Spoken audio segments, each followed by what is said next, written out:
اور یہ اللہ رب العزت کا ہمارے اوپر بہت بڑا احسان ہے کہ باری تعالیٰ نے ہمیں قرآن کریم جیسی عظیم دولت سے نوازا ہے۔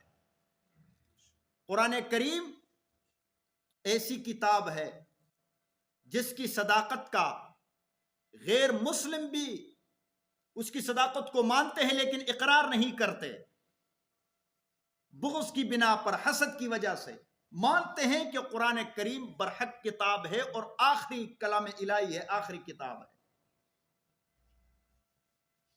کتابوں میں لکھا ہے کہ ہندوستان میں دلی کے شہر میں ایک پادری آیا، عیسائی، ایک چوک پہ آیا، ایک چوک ہے چوراہے پہ، اس نے بہت بڑی آگ جلائی، اس کے پاس انجیل کا ایک نسخہ ہے، لوگ جمع ہو گئے تو اس پادری نے مسلمانوں کو چیلنج کر دیا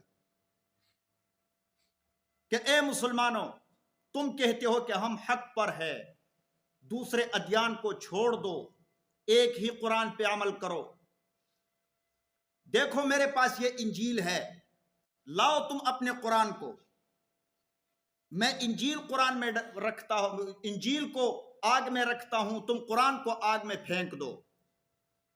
پھر دیکھتے ہیں جس کی کتاب جل گئی وہ جھوٹا، جس کی کتاب صحیح سلامت پڑی رہی آگ میں وہ برحق ہے۔ یہ چیلنج کر دیا مسلمانوں کو، مسلمان بڑے پریشان ہوئے۔ وہ زمانہ ہے حضرت شاہ عبدالعزیز محدث دہلوی کا۔ مسلمان شاہ صاحب کے پاس آ گئے، شاہ عبدالعزیز محدث دہلوی رحمہ اللہ کے پاس، اور سارا قصہ بیان کر دیا کہ دیکھو ایک پادری بیٹھا ہے، سارے مسلمانوں کو چیلنج کیا ہوا چوک پہ، مسلمان پریشان ہے، کیا کرنا چاہیے؟ شاہ صاحب نے فرمایا کہ پریشان ہونے کی بات نہیں ہے، چلتے ہیں وہاں۔ شاہ صاحب نے قرآن کریم اٹھایا، پادری کے پاس آئے، پادری سے پوچھا کہ جی کیا چیلنج ہے؟ پادری نے کہہ دیا ڈالو اپنا قرآن آگ میں، میں اپنے کتاب ڈال دیتا ہوں، پھر دیکھتے ہیں کس کی کتاب جلتی۔ شاہ صاحب نے فرمایا کہ دیکھو اگر تم اپنی انجیل اٹھا کر آگ میں رکھو گے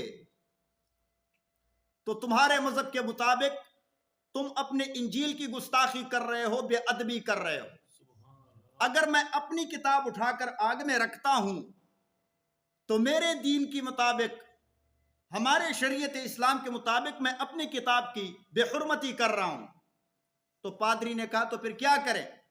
اس نے کہا کہ ایسا کرتے ہیں، تم اپنے انجیل کو اٹھاؤ اور سینے کے ساتھ لگاؤ، میں اپنا قرآن سینے سے لگاتا ہوں، دونوں آگ میں کھود پڑتے ہیں، میں بھی آگ میں داخل ہوتا ہوں، تو بھی آگ میں چلا جا، آگ میں لیٹ جاتے ہیں، جو جل گیا وہ نہ حق باطل، جو صحیح سلامت باہر آ گیا وہ برحق۔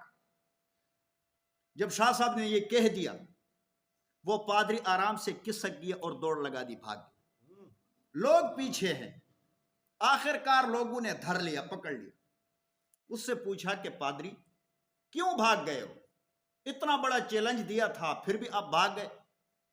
تو اس پادری نے کہا کہ حقیقت یہ ہے کہ میں نے اپنی کتاب پہ وہ مصالحہ کیمیکل لگایا ہوا تھا کہ جس کی وجہ سے آگ اثر نہیں کر سکتی، بدن پہ تو نہیں لگایا تھا۔ لوگ شاہ صاحب کے پاس آ گئے کہ شاہ جی بتاؤ تو صحیح، اگر وہ پادری اس کے لیے تیار ہو جاتا تو آپ کیا کرتے؟ لوگوں کے مجبور کرنے پر شاہ صاحب نے کہا، جذبات میں آ گئے کہ خدا کی قسم مجھے آگ سے جنت کی خوشبو آ رہی تھی،